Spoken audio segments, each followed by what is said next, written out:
Welcome to Mastering Brand Building for Smart People. I'm Joe Nortrip, your host. I want to thank you all for being here, and let's talk a little bit about the book. The mini course that you're going to be enjoying, the next 10 or 12 slides, is an overview of the framework, the business framework that I have written about in my book, Learn How to Build a Brand for Smart People in Under 2 Hours. A little bit about the book title. First of all, as far as the for smart people thing, I had really grown weary of all the books for dummies, and I decided I was going to do a book series for smart people, and so that's where I got that from. The in under 2 hours thing, obviously, you can't build a brand in under 2 hours, but you can learn my entire framework, at least get familiar with it, because the book can be read in about 2 hours.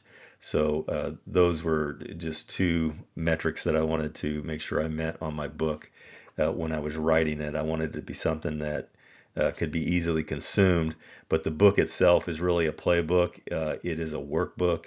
It has the complete outline for all the modules that make up what I describe as the collaborative business ecosystem, which I believe is a complete makeover framework for the marketing and sales world for those spaces.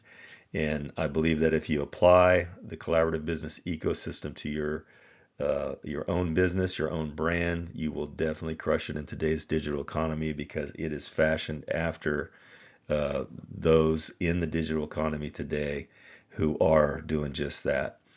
So, a little bit about my journey to getting to this book and in this mini course. Like the slide says, it doesn't matter if you're a solopreneur, an entrepreneur, corporate exec, or a mom and pop. The principles in this book will apply to you. So, um, you're going to get the big picture framework of this because business runs on frameworks. So you need to hear what the framework is. So, and I can imagine that as a solopreneur, you might think, "Oh, I don't need all this," but no, you really do. And you just need to be a little patient, get it through the mini course. And if you get through the mini course and you buy the book and you want to fast forward to the prominent person of impact section of the book, that module, that's fine. And I can understand why you want to cut to the chase on that as a solopreneur. But all these principles through all the modules of the collaborative business ecosystem apply to you if you're in business. And it doesn't matter, like I said, if you're a solopreneur doing a podcast in your bedroom, or if you have a business and you've come to the realization that, look, there's a shift that's taken place, and I need to get my business, my brick and mortar business, uh, transformed into a digital marketplace, so that I can keep up with what's going on in the consumer world today. So, anyways, the book is really for everybody that's in business, that wants to be in business going forward. I'm going to explain why this shift is necessary and how we understand how business operates. And of course, I'll talk about some of my personal experience that inspired me to write the book, and I'll give you a case study of a major corporation that came to the same realization and was fortunately able to save their business that had been in business. One of the few of truly American-made businesses that had been in business over 100 years. They were able to actually kind of reinvent the brand and update their company to a real business ecosystem instead of a top-down type of business that they were for so many decades. So, anyways, the book is exciting to me because it is a truly novel framework. Uh, the indications are that it is very actionable for, like I said, any business, however big or small, and uh, and I think you're going to really enjoy it. So I hope you stay with me, and we're going to go ahead and start getting through these slides. All right, what we're going to cover in this course, we're going to talk about what a CBE is, a collaborative business ecosystem. I have some slides that are going to show you the comparison between the framework that I've come up with and what a traditional top-down framework looks like for a company. And then we're also going to talk about the shift to this collaborative brand building that we're seeing taking place today, particularly with consumers. The consumers are really leading the way to the shift and kind of dragging businesses kicking and screaming along behind them. But it's really the market is always going to tell us what it demands. And right now it is clearly showing that consumers are looking for collaborative brands to, purchase their products and services from. And so we're going to talk about what a collaborative brand really is and how this shift has come about. The modules of the collaborative business ecosystem, starting with module number 1, the essential networking system. This is what I call the fix for what we see today in the B2B world, business to business marketing and sales. To me, the essential networking system is far superior and sustainable as far as B2B is concerned. And we're going to talk about that in some detail. The next module, the next phase of the collaborative business ecosystem is the Collaborative Consumer Engagement Program, or CCE. It completely blows away all current B2C schemes that are out there. It takes the consumer and brings the consumer into the fold, so to speak, makes them a collaborative part of iterations of your product and service, and it also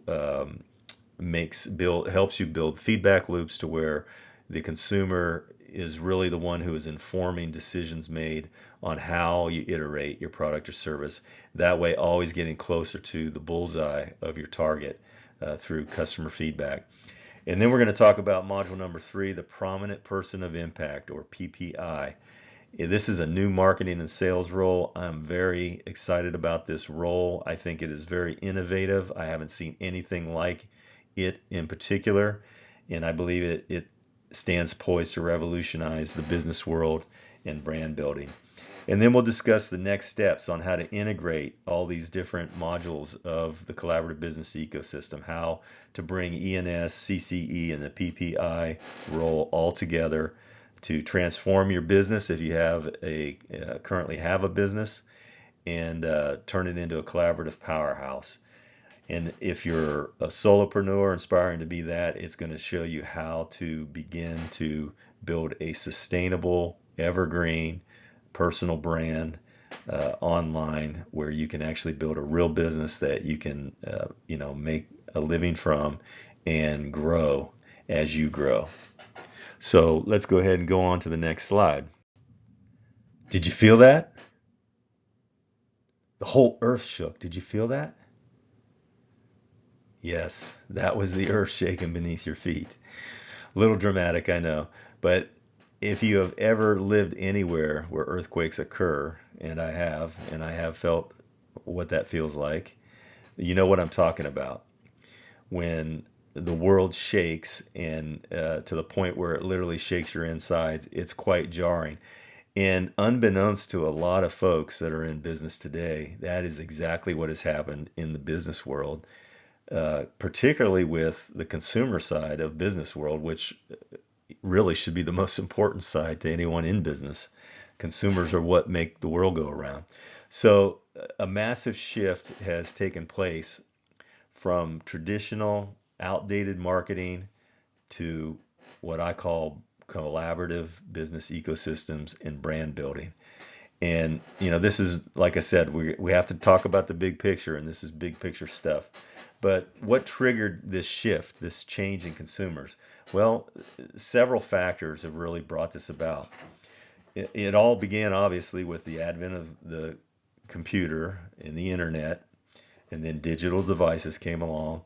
And although these things promised, initially to make us more connected than ever. In fact, that's what was sold to us, was that we were going to be the greatest connected society ever to have lived.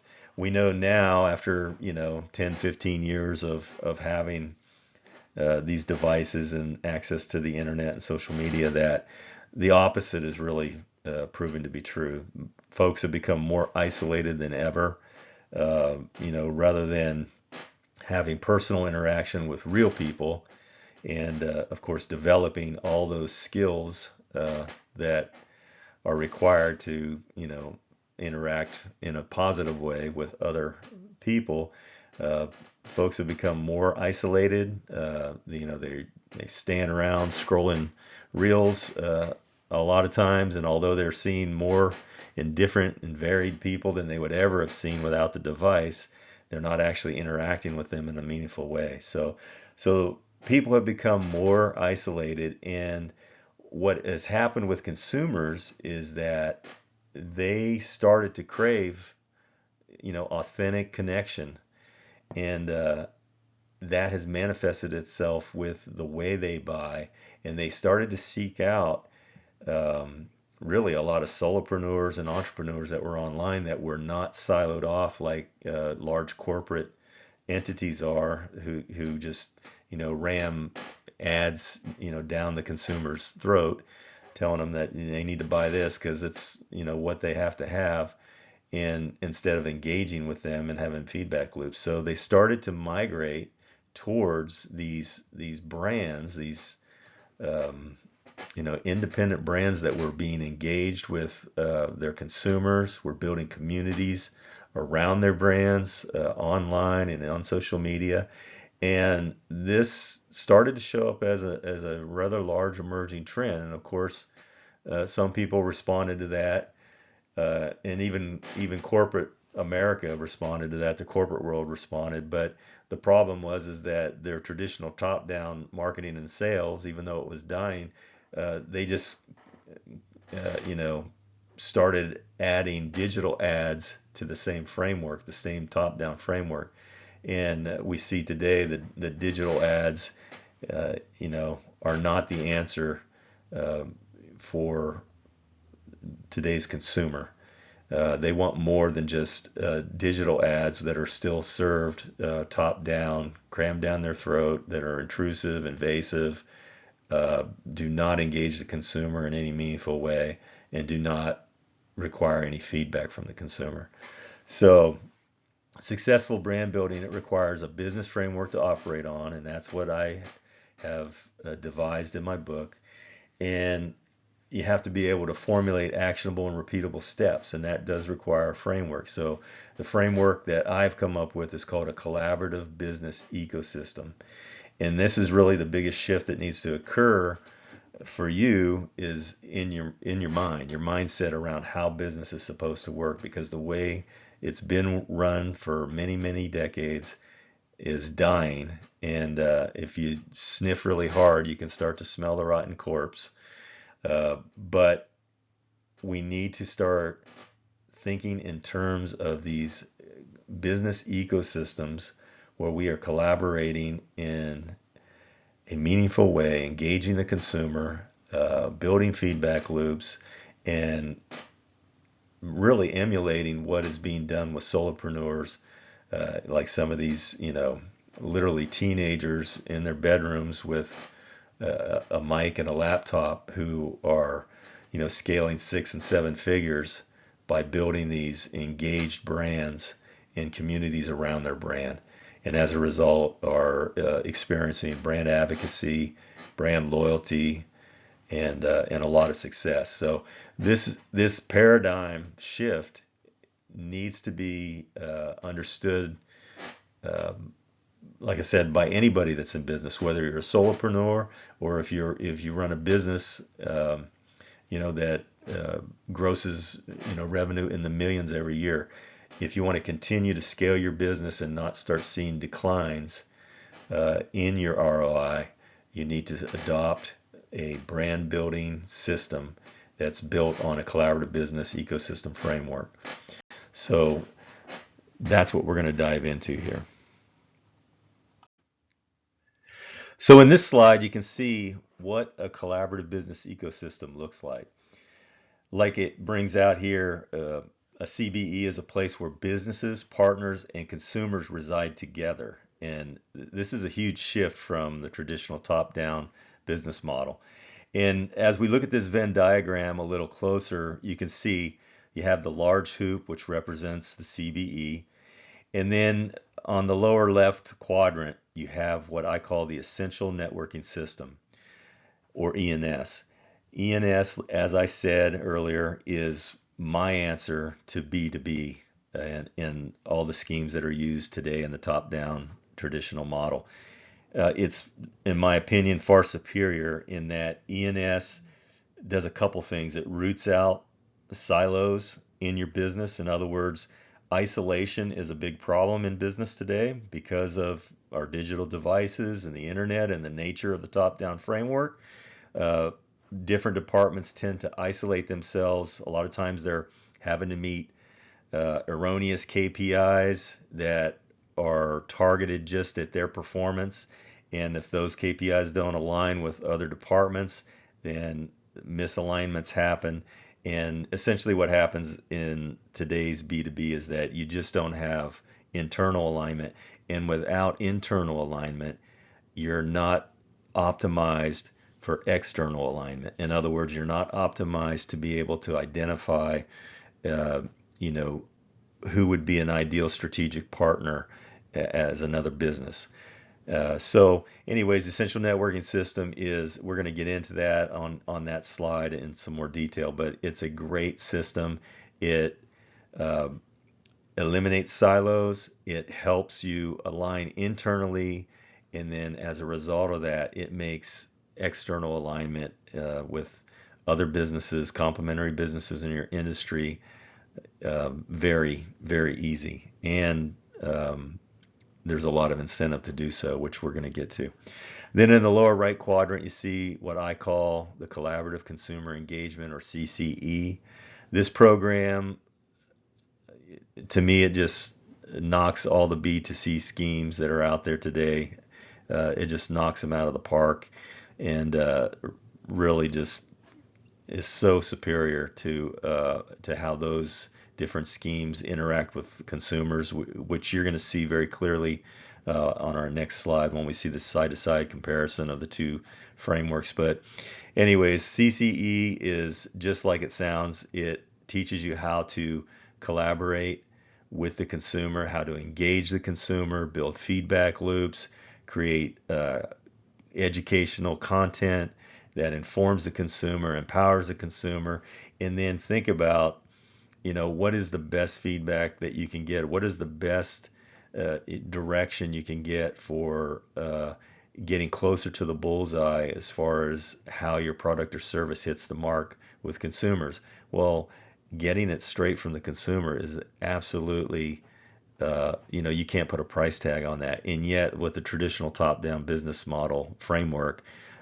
you actually ignore the consumer and continue to pursue, what people in the advertising and marketing world tell you is the best way to market your product, which may have absolutely no consideration for the consumer at all. It's just schemes and gimmicks on how to manipulate people or persuade people into buying your product, which again we're seeing because of the sophistication, the increasing sophistication of the consumer, is less and less sustainable. If your business model involves or is built on constantly gathering new customers, you're in trouble. You need to be able to figure out how to take the customers that you have and turn them into a collaborative business ecosystem, and really a partner with you in taking your products and services to market. And we're going to get into that in some greater detail. And then looking here in the center of the Venn diagram, we see the prominent person of impact, the PPI. This is the new role I was mentioning for marketing and sales. You can see how the Venn diagram really illustrates how all these different departments are overlapped. They all interact. They cross department, collaborate with each other. And the PPI, obviously, he or she needs to know what is going on with the essential networking system. It needs to know who the strategic partners are, how they align with the company mission, and the value around the product and service that you're offering. And then the PPI also needs to be actively involved in the consumer engagement. They need to be, actively involved in the creation of the content that is given out.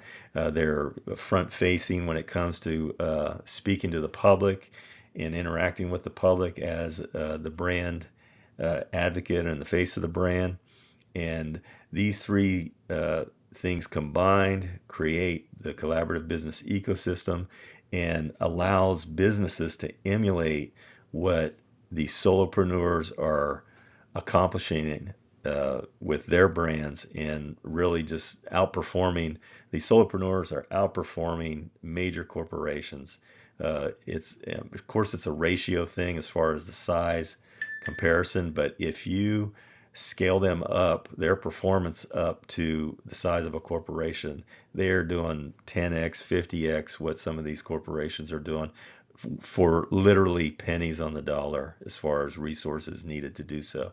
So this system that I've devised, the collaborative business ecosystem, will set your business up to perform just like that solopreneur who's killing it, crushing it, uh, in the digital economy. And it goes into great detail on how to do that with all these three modules that we just discussed. So on this slide, we see a side-by-side comparison, and I just wanted to include this. So, visual aids are great. I'm a visual learner. I love to be able to see what it is what we're talking about. But looking here on the right at the traditional top-down business framework, of course there could be variations, between businesses, but this is a basic top-down framework of what a business looks like. And you can tell just by the nature of looking at it without me even saying anything that each department seems to be siloed off. And then the higher you go up the hierarchy, they become insulated from the ones that are at the base of this, sort of a pyramid. uh, they become isolated from those ones who are actually, boots on the ground doing the work for the business. And you can just imagine all the different issues that arise just because these different departments are not aligned, they're not optimized for alignment and for collaboration. Of course, innovation and collaboration cannot exist where there is not internal alignment. And you can definitely see here where that would be a very easy thing to have suffer. And then notice too how in this type of top-down framework, the customer is almost like an afterthought. The customer is way down there at the bottom. The only person directly dealing with the customer is the salespeople, and based on what their model is for sales, we all have experienced some just terrible models of sales where you're basically just feeling like you're getting high pressure to buy a product. You're really not getting your questions answered the way you'd like. And then once you buy the product, if you decide to go forward with it, you can see that the only recourse that a customer has is this black hole over here to the right called customer service. Now, yes, occasionally customer service can be great, but we also know that more often than not, particularly today, customer service is just a place where you go to get the runaround and very rarely get an acceptable solution. So it's just an antiquated model. I think its day has come, and I'm glad to see it. Good riddance. It's the kind of model that takes joy out of marketing and sales because it's a pressure-packed scenario. You can see I put KPIs all over the illustration because most of these companies run on lean management. I I really do not like lean management, as you can probably tell from my conversation about it. But I think lean was a great concept, but it would have to be applied perfectly to produce perfect results. And the problem is that it's not. People cherry pick the aspects of lean management that they want to apply. Really, it's just a way to really just squeeze every drop out of a company. And under that framework, you can literally lose your job on any given quarter just so that the guy at the top of the pyramid there can make sure that he meets his KPI numbers for the quarter. So there's no security in this type of framework and lots of pressure and just really makes going to work pretty miserable. which I'm sure we all have experienced at some point if we've been in the job world for any length of time. And like it says there at the bottom, it's measured by erroneous numbers. That's how you measure your success. Now let's look at the collaborative business ecosystem. Uh, you have all these different departments, these three modules, the PPI, ENS, and CCE, that make up the CBE, and they're all overlapping because they're all collaborating with one another. They're connected and aligned, and everybody in this framework becomes a brand ambassador. And brand ambassadors, it's not like the framework where you hear, well, everyone needs to become a salesperson in your organization. And that's all well and good, but if your sales model is a top-down, high-pressure sales model, it's not very appealing, and you're probably not going to get everyone to get on board with that. And if they do, your results are going to be pretty bad. But the brand ambassador mentality is much different. Brand ambassador is where you're genuinely considerate and concerned about the consumer's experience, and you are alert and wanting to look out for those times when you get feedback from a consumer. And and like it says there at the bottom of the collaborative business ecosystem, success with this framework is measured by your relationships with the consumer.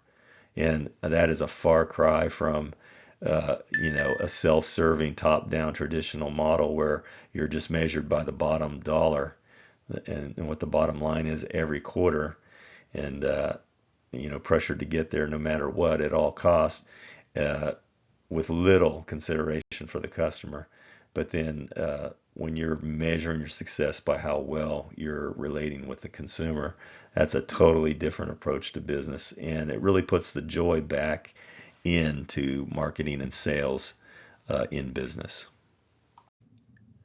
On this slide, I just wanted to show you a little side-by-side comparison of some important metrics in business. Of course, on the right, you can see the two frameworks. Of course, the superior one is on top. And but looking at this chart right here, we see some aspect metrics right there. So let's just go down the list here. Uh, let's talk about the focus. You have the traditional approach. What's their focus? Transactional and profit driven. But with the CBE framework, the focus is relational and it's value driven. Huge paradigm shift right there, just in how you're approaching the consumer. And which way do you think would be more appealing to a consumer? Operations, the way they're run. Well, with the traditional approach, we see a lot of silos taking place, a lot of isolation internally and externally. So it's siloed, and as a result, pretty disconnected, sometimes disconnected from department to department, but definitely disconnected from the consumer and what they really want. And then when you look at the CBE framework, the way it operates, it's integrated. All those different modules, the different departments overlap and collaborate, and it is a collaborative system by nature. That's the way it's designed, and that's what makes it hum. The consumer role in the two different frameworks. With the traditional approach, the consumer is a passive recipient. They're just getting handed something and told it's the best thing going, and they really have to have it one way or the other. And you need to give them, give the corporate entity your money.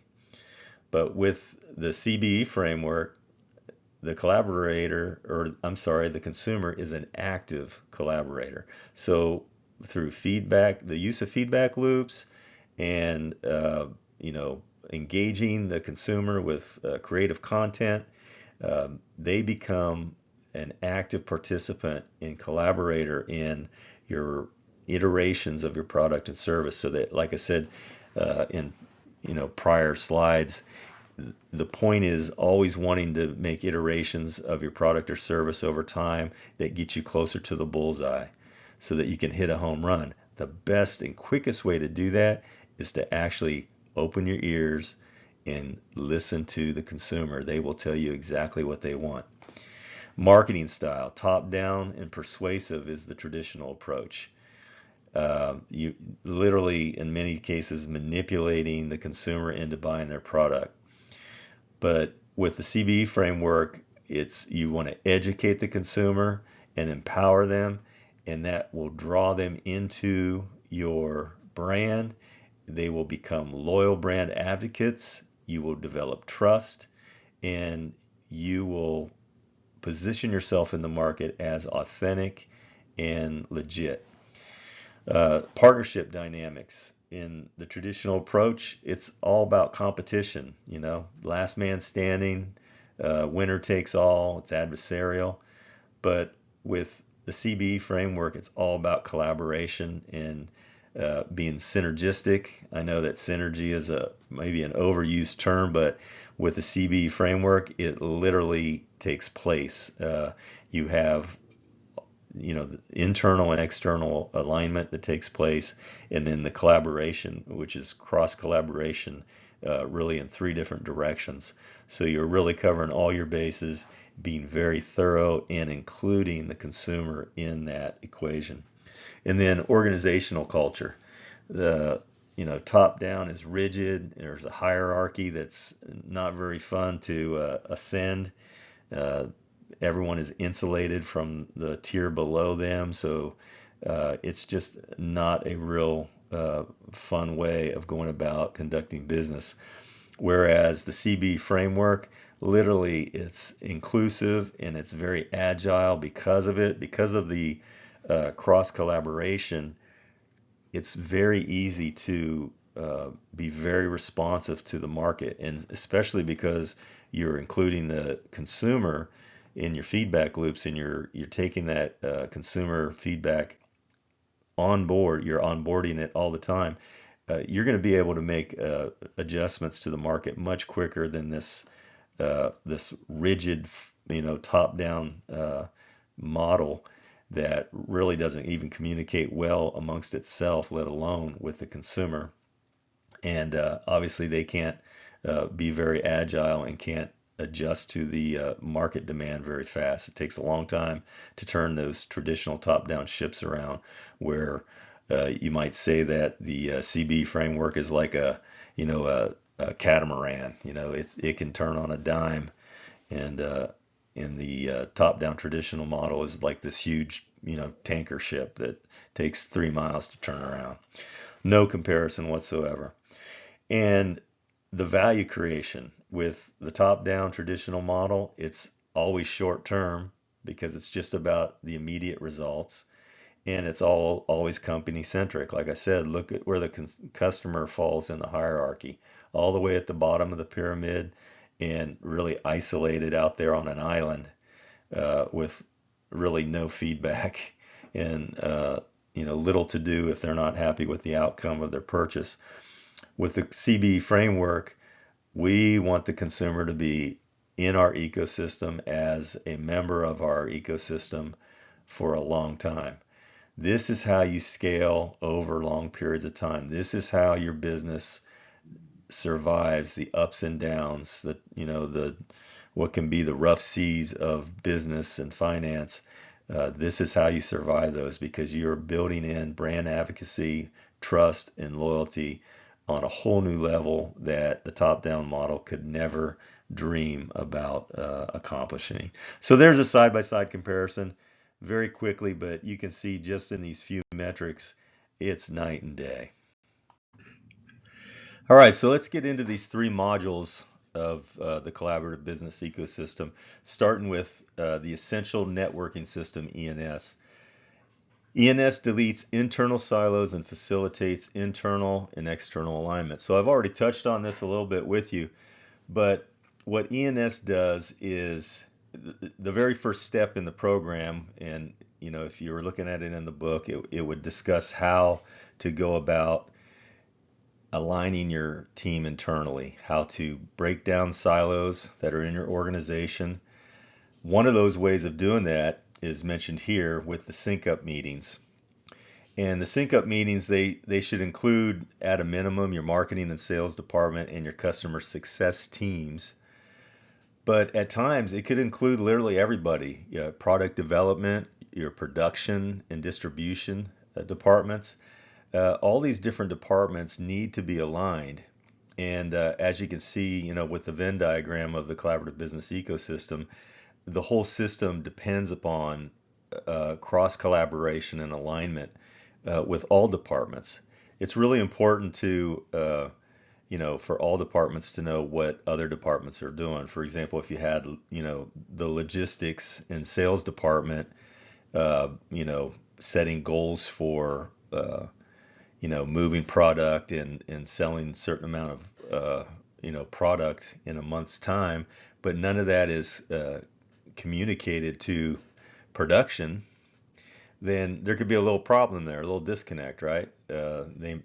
Might not be enough units produced to meet those goals that logistics and sales have set for themselves. So this is where collaboration and all teams being on the same page really matters. And of course, like the second point brought out there, the internal alignment, then it supports external growth. It optimizes your B2B by being, having all your internal teams aligned. It really optimizes you for being able to then identify accurately who would be great partners to collaborate with in the B2B space. And notice how with the B2B, I'm not talking about B2B sales necessarily. I'm talking about B2B collaborations because a lot more can be gained by collaborating when you have complementary businesses inside an industry. For example, like say a general contractor with a commercial realtor. A lot more could be uh, accomplished by those two complementary businesses, both in the commercial space, both in commercial, real estate space, really, but them working together to collaborate to be able to bring, say, a turnkey product to an investor client. So that's just one example, but there's when you get into your own business and you start analyzing the complementary businesses in your industry, you will literally see numerous opportunities that you may really have never noticed before to collaborate with other businesses and bring a superior product and value to your customer avatar that you share. And it's going to allow both of your businesses to scale and add people to your consumer engagement and to your collaborative business ecosystem. So you want to develop a culture of sharing insights between departments to identify the best external partnerships. So if you think about the different departments that exist in a company, for example, they're all going to interact with complementary businesses or other businesses in your industry in different ways and may receive feedback in different ways. And then if the culture is such that when you have your sync up meetings, these insights are shared with each other, that's when innovation happens. That's when you can develop these strategic partnerships, come up with great ideas for products and services that might be something that you'd never thought of before until you receive that little insight or feedback from someone in another department. So ENS is about every team member thinking like a brand ambassador first. That means you're looking for those feedback loops. You're looking for opportunities to always move closer to the bullseye with the product or service. You're not just thinking about showing up and doing your 8 hours or 10 hours, accomplishing your checklist. You're thinking about the business as a whole and how, you can be part of moving the company closer to the bullseye.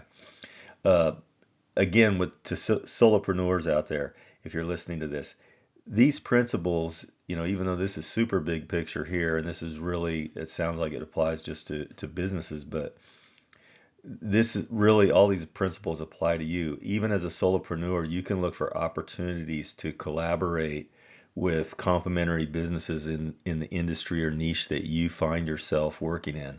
In fact, there could be great opportunities, and I see this all the time with different solopreneurs showing up on complementary solopreneurs podcasts, in their content creation, and you see that when that happens, the value increases tremendously to the consumer, the person following these people, because they're getting insight now from two different angles, and it can make a lot of light bulbs go off and really help people get over that next barrier to success. So even as a solopreneur, the essential networking system is applicable. There are numerous opportunities there for you. So I would suggest that you apply these principles even when you're pursuing building a personal brand if you are a solopreneur. Now, a real world example of this is, in the space that I was working in B2B, there was a client. It wasn't a client, it was a complementary business in my industry. And we decided that we were going to go out, our company, and of course, this was me, but as a representative of our company, I was going to go out and I was going to proactively look for opportunities to collaborate with complementary businesses in our industry. So we set up a system for doing this, and I proceeded to do that.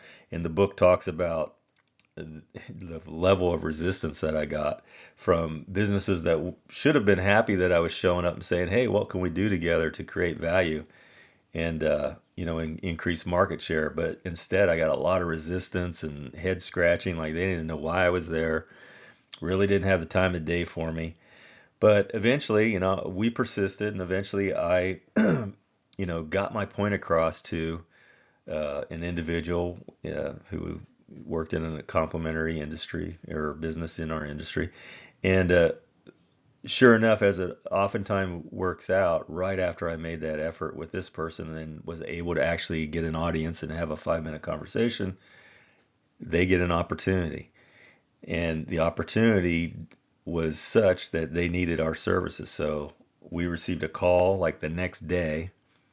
And long story short, that opportunity ended up resulting in our collaborating, which allowed them to close their deal with this client. And then the client was handed off to us for the next phase of their project. And that collaboration ended up resulting in millions of dollars of revenue being added to our company that would have never happened had we not proactively merely gone out and went to some businesses and tried to have just a 5-minute, "Hey, how you doing? What can we do together to create some business?"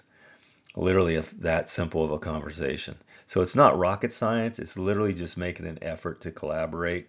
And in this one instance, and we've had multiple instances since, but in this one instance, it literally resulted in millions of dollars. And if you would take the time that I spent pursuing this collaboration with this complementary business, it literally would make every minute of my time worth tens of thousands of dollars. That was the ROI.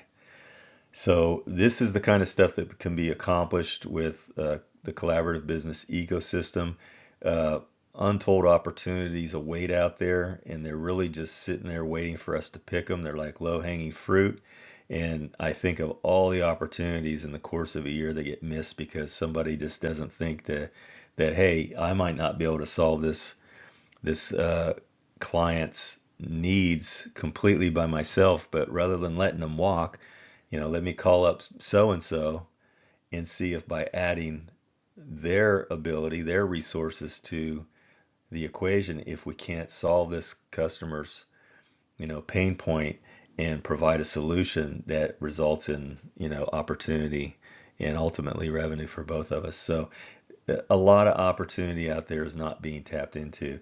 This would have never happened in a top-down traditional approach to business. It only happened through trying to collaborate, and since then we have had multiple collaborations that have resulted in the same type of thing. The interesting side note to this is that when we run our numbers at the end of the year for this company that I've been working with, the traditional top-down ads that are run, and these are digital ads, by the way, with an optimized website and the whole thing. The return on those ads is almost negligible. It's like 1%. But the conversion rate on these collaborative efforts was like 24% last year. It was by far the highest conversion rate out of all the different lead gen opportunities that we pursued. So it just shows the power of face to face interaction. And if you can get people to understand the possibilities that exist just by making the effort to collaborate, great things can take place. So that's the essential networking system in a nutshell. Of course, the book goes into the whole process and has all the actionable steps in there for you and your team, or for you as an individual if you're a solopreneur. But the principles in the ENS system are great and definitely are worth a look. So moving on to the next module of the collaborative business ecosystem is the collaborative consumer engagement, or CCE. CCE is great. It is, to me, a process that puts fun back into sales. Um, if you enjoy really helping people, educating people, uh, being creative, all those different things while making money, you're going to love CCE. It ensures that all external campaigns reflect the company's mission and values. So it replaces the old playbook of marketing. It does away with the pushy, intrusive ads. Ads are typically ignored or blocked anyways. Like, I know if you consume any videos on social media. I know I watch a lot of YouTube instructive type videos and stuff. Uh, what do we always do with those digital ads that come on there? Hit the skip button as fast as we can. So digital ads are no more effective than traditional top-down TV and paper ads. Uh, but it does away with all those things. It's the end of the one-size-fits-all campaigns that offend consumers and damages a brand's relationship. I can't tell you how many, um, probably, I don't know, how many brands that, some brands I know that me personally, I even enjoyed their product or whatever, but because of the onslaught of the digital ads served up in this top-down fashion and just getting spammed to death all the time, uh, I literally have just, like discontinued all communications, like, you know, unliked, unsubscribed, whatever it took to quit receiving, the plethora of ads that they were jamming down your throat. So it really can damage a brand and make them look like they just don't care about the consumer. And that is like the worst thing that you can do in today's digital economy. So we want to stop destroying brand trust with the top-down method, and really utilize CCE to build that trust. And by doing so, we're not going to be using deceptive or manipulative ads. Um, and again, the top-down method, it ignores consumer demand, and the reality is that customers want to be heard, and this is evident by the brands that are enjoying great success right now. They are the brands that have built these feedback loops through social media, through blogs, through, any online means that they can, and they are enjoying great success because they are listening to their consumers and they're connecting with them in an authentic, meaningful way, and that's what the consumer really wants. So CCE is about moving beyond transactional relationships, and it optimizes B2C. So, like I said at the outset, it really, uh, there's no comparison to the traditional sales schemes that have been used in B2C for decades. CCE is just a superior way of engaging with the consumer, and it builds a relationship that's going to last for a long time.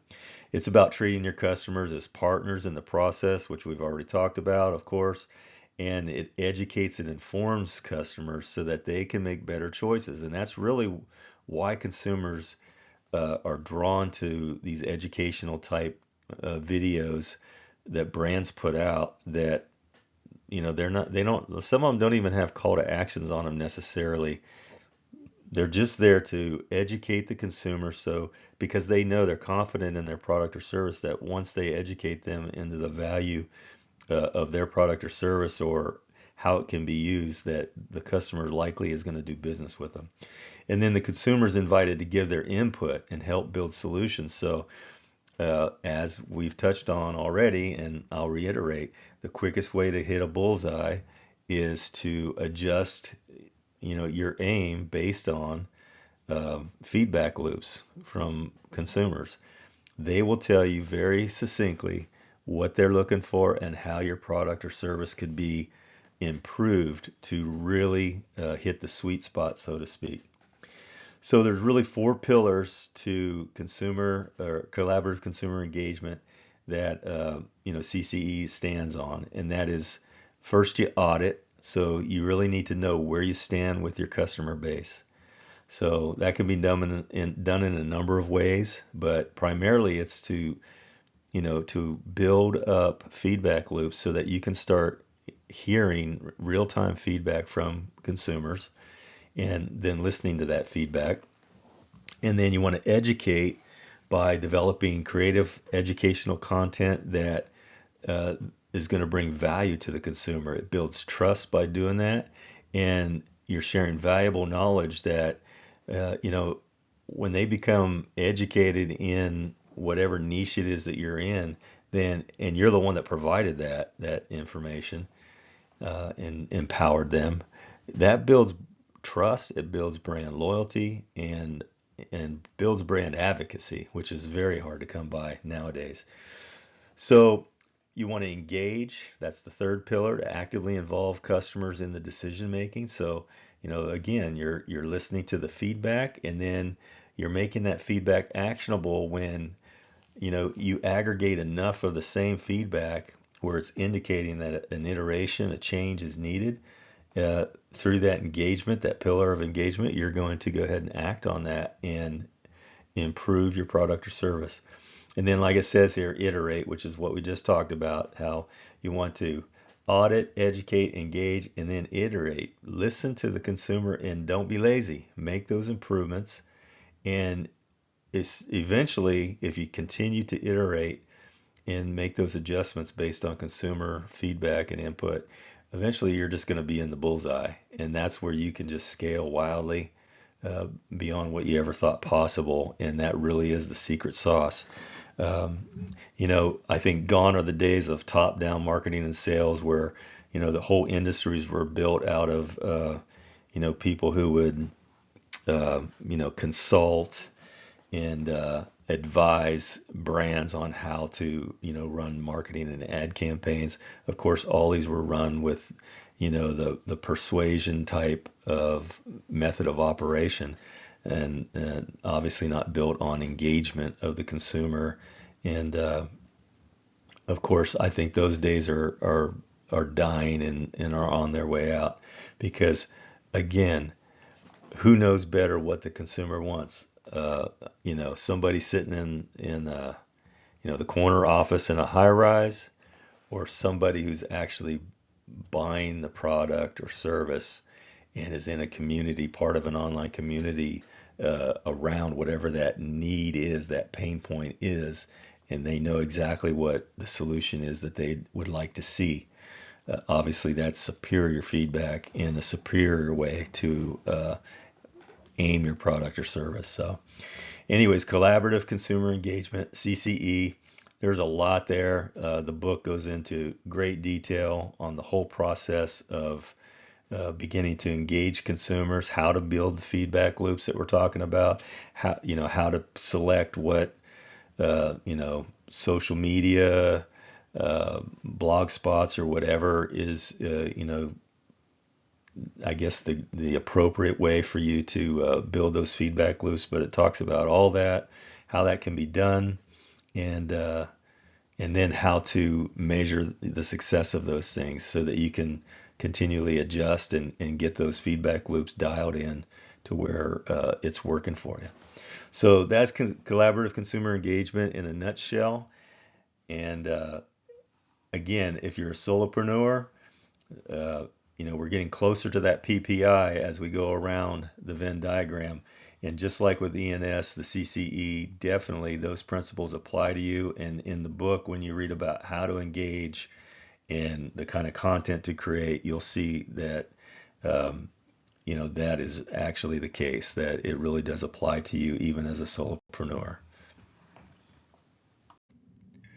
So we finally made it to our third module, the prominent person of impact, or PPI.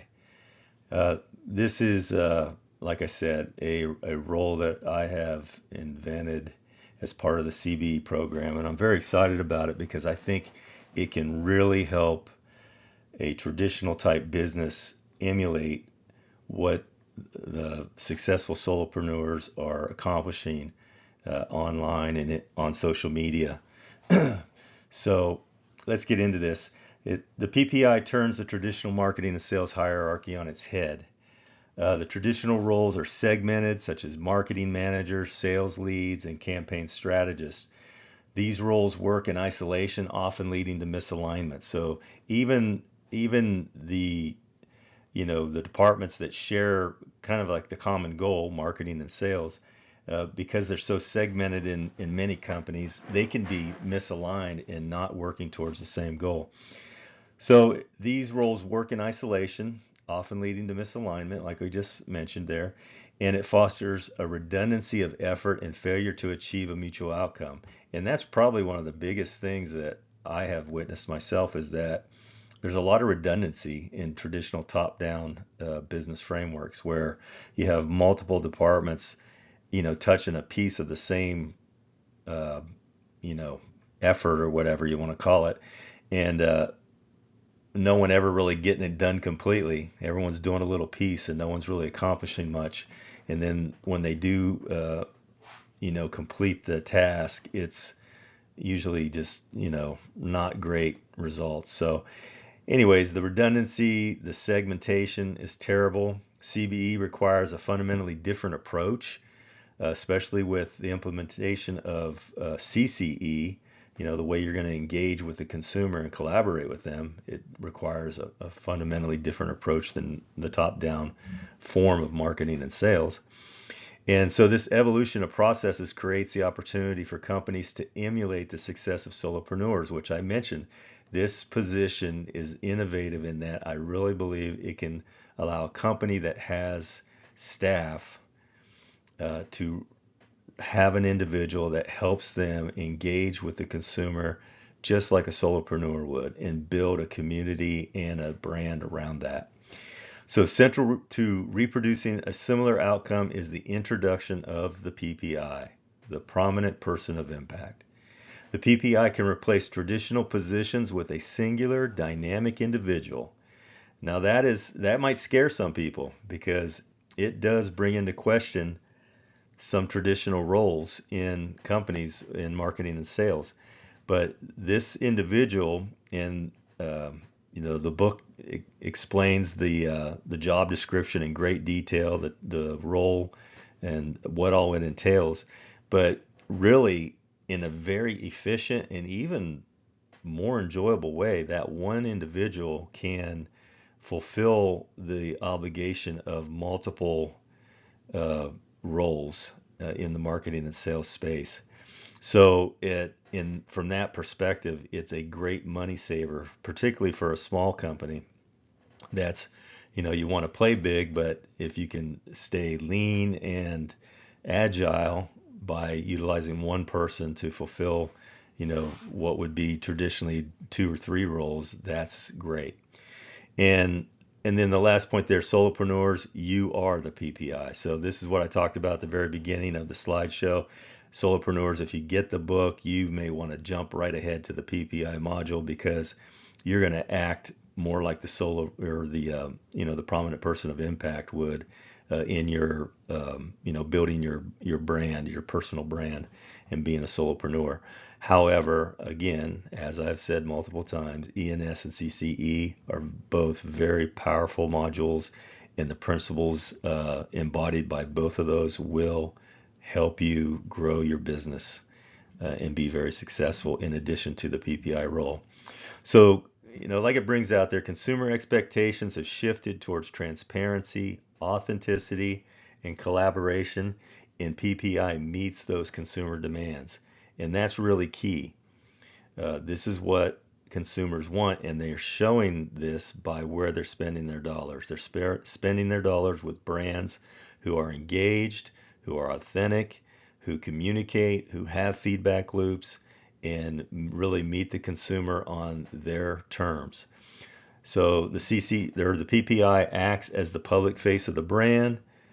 They serve to establish the two-way communications with the consumer, so they're engaged with the CCE efforts, and they drive the organization's content-driven marketing strategy. So, like I said, the PPI isn't just a figurehead. The PPI is actively engaged in carrying out the collaborative consumer engagement aspect of the business, and is also involved in the ENS in that that part of the strategic partnerships and making sure that those are facilitated as well.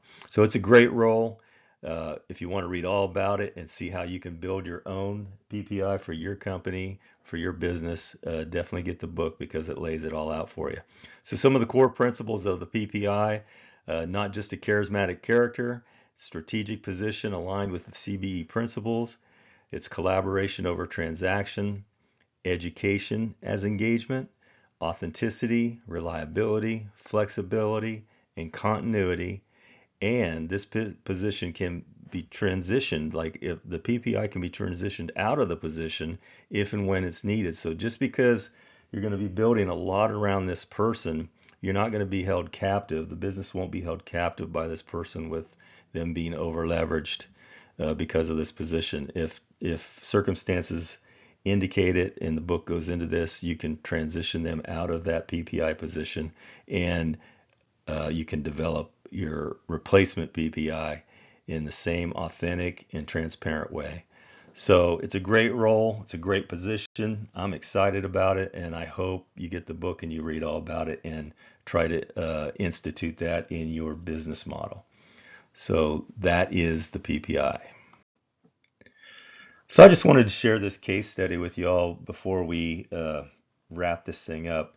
But this is a case study. Some of you may have heard about it in business, but it's about New Balance shoes. And it's really a success story resulting from collaboration and consumer engagement. Of course, they didn't have my program outlined as thoroughly as it is in the book, but they instinctively knew that they had to do something different. And it led to this, and it's a great story. So, how did they right the ship? They'd been in business for 118 years, the only athletic shoe company made in the USA. It was seen as a dad shoe for brand or dad shoe brand for many years. So that's what they became known as, which was fine for, 20, 30 years. But under the top down management, they posted losses for approximately 15 years. And at that point in 2016, they they knew they needed to do something different. And then in 2016, they learned a hard lesson about the power of the internet and about brand. And what they learned was is that if you don't take your control of your own brand and define what that brand is and what it's about, which they weren't doing digitally, not with the new digital economy. They were still practicing traditional top-down marketing and sales through traditional media. Well, in 2016, they had a little PR problem where their brand was being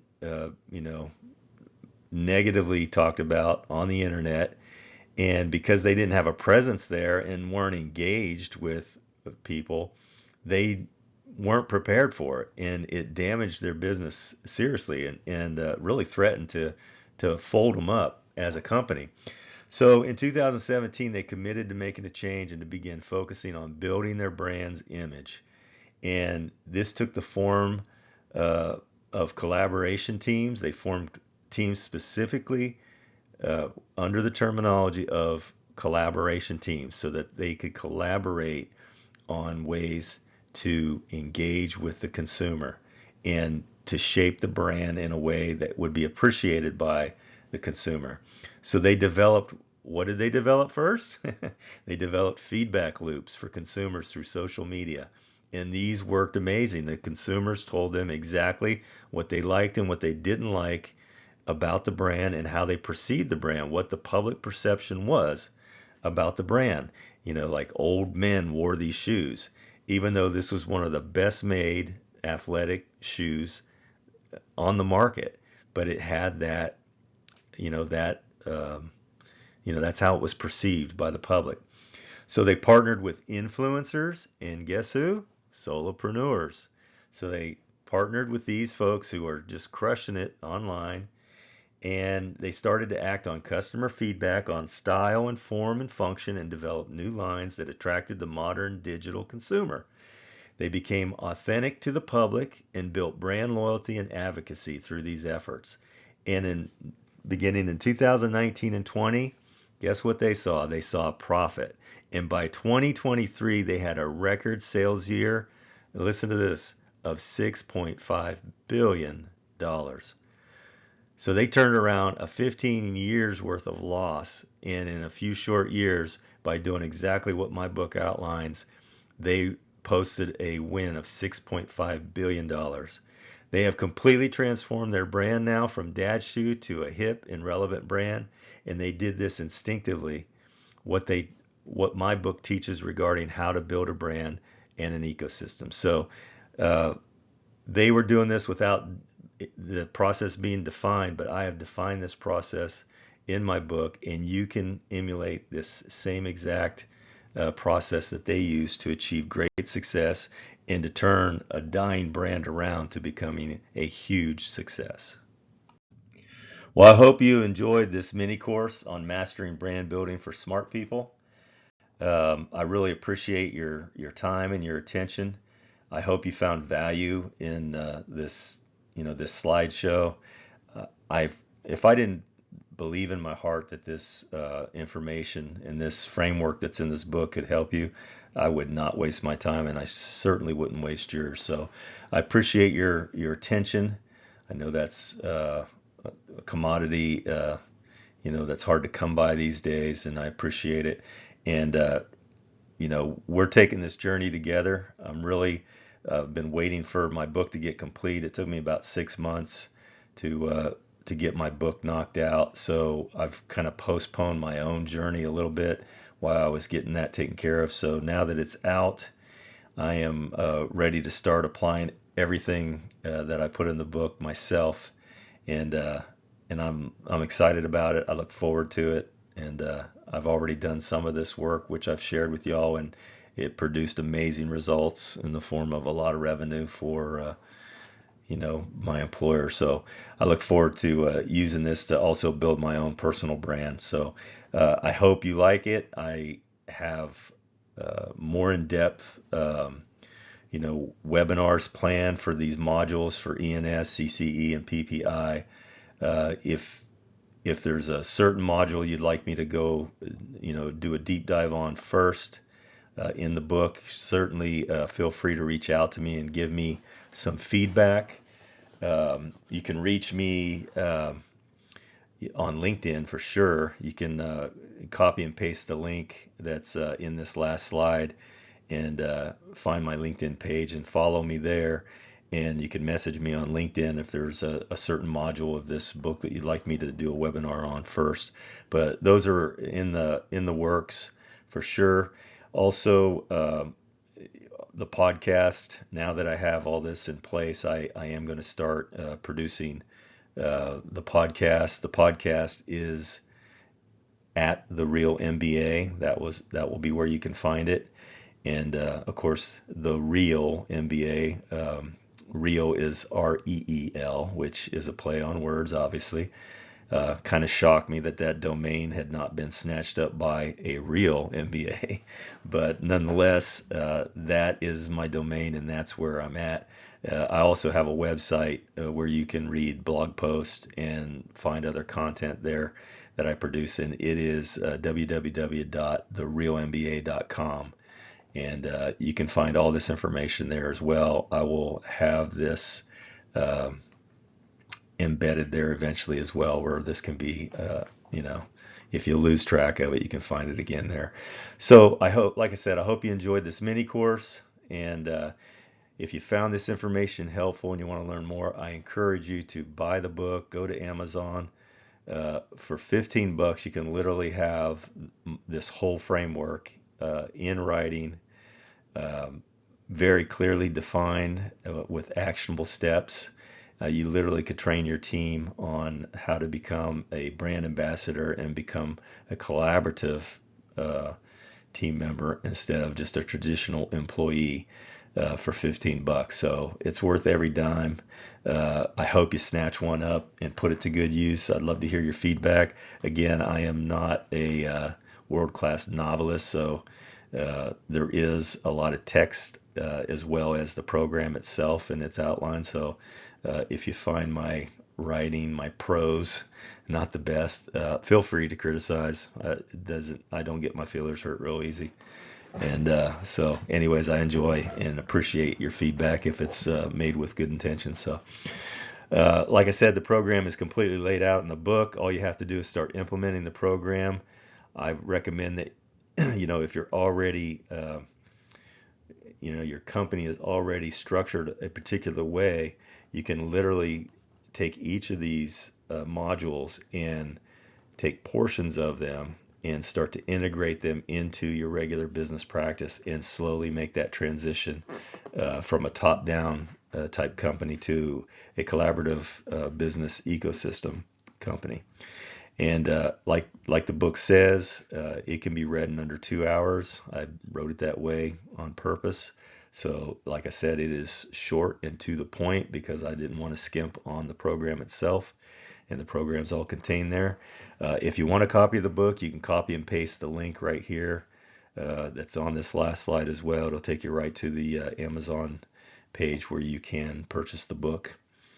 And again, I just appreciate your attention.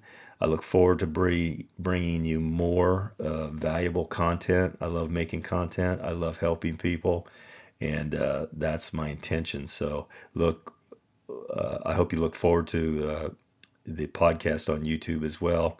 I will be launching that very soon, hopefully within the next 30 days. It will take me a little bit of time to get the first several episodes in the can, as they say, but I will be working on that immediately.